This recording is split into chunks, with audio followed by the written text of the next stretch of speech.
Hi, we're here to introduce our science project that's going to be due throughout the school year at different points. It is a year-long project, and the final piece is beautiful, and the kids have a lot of fun doing it. It will be due at certain weeks during the school year, so it's not all a one-time project, and it's not something that's meant to be done at one time. So it looks beautiful, but it's not meant to be overwhelming. It's just done little bits at a time as we are learning about these different things in science. Mrs. Wells is going to go over the part that is due first in week 7.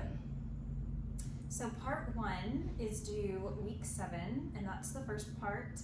And so for the first part, the students are to label the 4 zones of the ocean, which are the abyssal, continental rise, continental slope, and the continental shelf.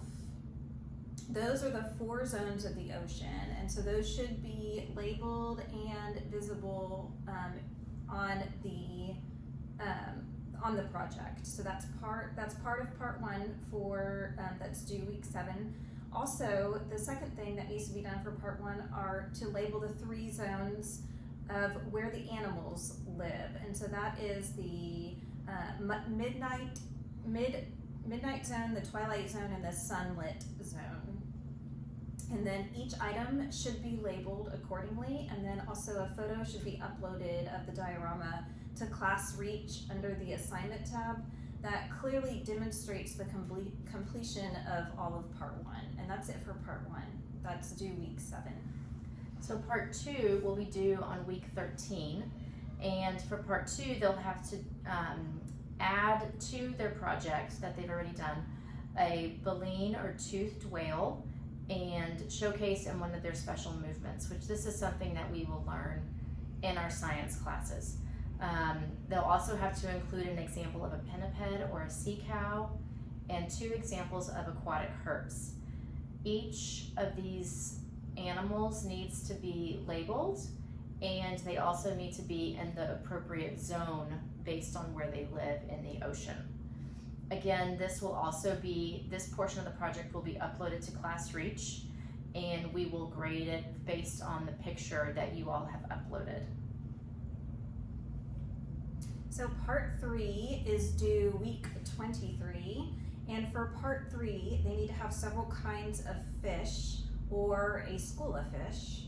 They also need to have a shark or 1 ray, a crustacean, a mollusk, a cephalopod, and each item needs to be labeled and placed in the correct zones. The animals need to be placed in the correct zone, and again, you're going to upload a photo of the diorama to Class Reach that clearly demonstrates the completion of part 3.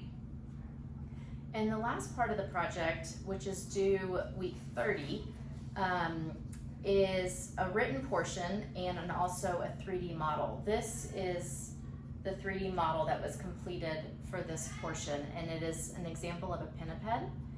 And so the model will be part of the last part of the project, and this will be brought into class when we tell you we're ready for it to be brought in.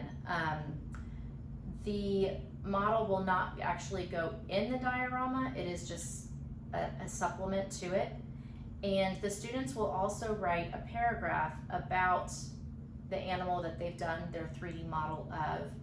And the paragraph will be research-based from different resources, encyclopedias, Britannica.com, and they will do a presentation in class about the animal that they've done their 3D model on. And it will include all the details about the sea creature that will be memorized by the student. It should also be labeled, if necessary, about the different body parts of the particular sea creature. And they will also have a chance during their presentation of their 3D model to showcase their diorama and all the work that they have done throughout the school year. This the project that's due week 30, quarter 4, will not have to go to Class Reach, because it will be in the classroom at that point in time, and then we can assess it based on the final project.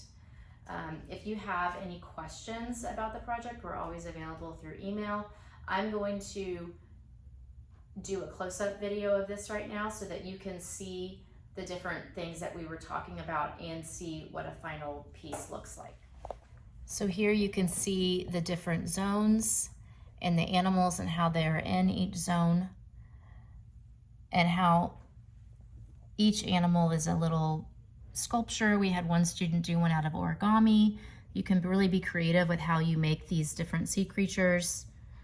And you can see the different coloring for the different levels of the sea floor, and all the different animals that are in there. And then here is the 3D creature, or the 3D model of the sea creature. Again, if you have any questions, you can email us and we'll be happy to help.